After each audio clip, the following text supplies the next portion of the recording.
The hardest thing a leader will ever do is drive a strategy or a plan that requires a change in human behavior.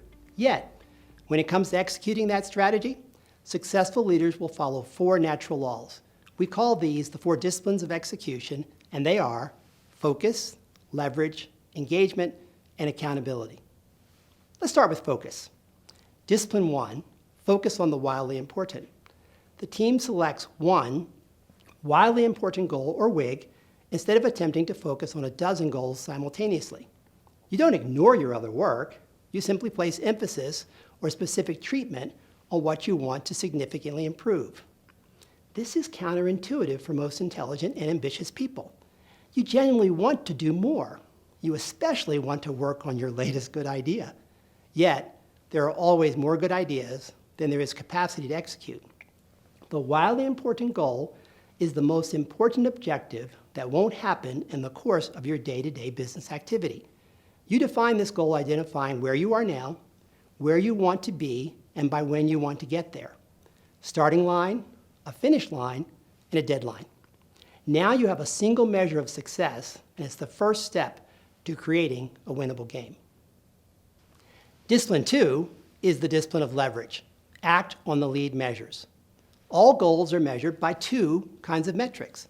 They are lag measures and lead measures.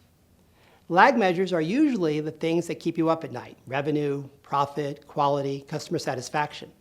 They're called lags because by the time you see them, the performance that drove them has already passed.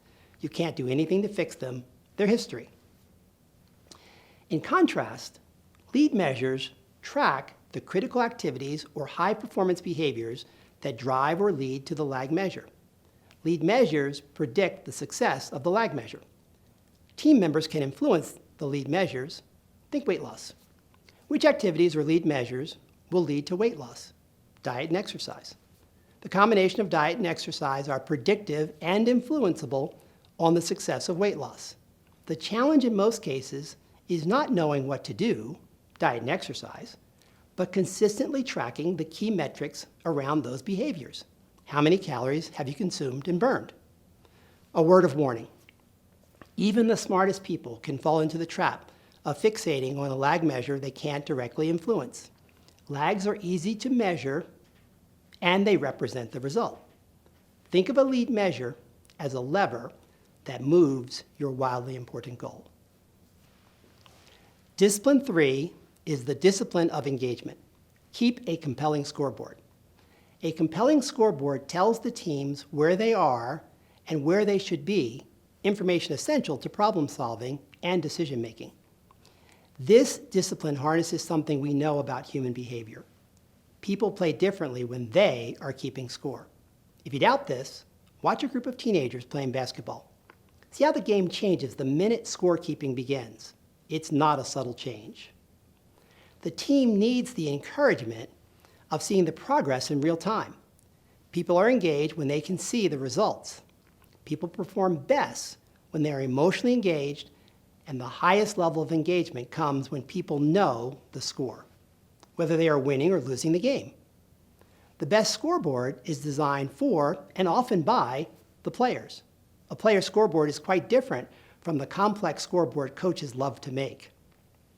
If players know the score, if they can influence the lead measure, and if the lead measure moves the lag measures, you know you have a winnable game.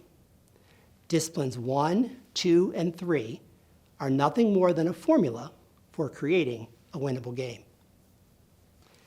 Discipline 4 is the discipline of accountability. Create a cadence of accountability. This cadence is a rhythm of regular and frequent team meetings that focus on the wildly important goal. The meetings happen weekly, sometimes daily. Ideally, they last no more than 20 minutes. In the meeting, team members hold each other accountable for commitments made to move the score. The secret of Discipline 4 is the rhythm of the commitments that team members create in the meeting. Each team member answers a simple question. What are the 1 or 2 most important things I can do this week that will have the biggest impact on the scoreboard? In the meeting, each team member reports first if they met last week's commitments. Second, if the commitments move the lead and lag measures on the scoreboard. And finally, which commitments they made for the upcoming week. People are more likely to commit to their own ideas than to orders from above. When individuals commit to their fellow team members, not only to the boss, the commitment becomes a personal promise. When the team sees they are having a direct impact on the wildly important goal, they know they are winning, and nothing drives morale and engagement more than winning.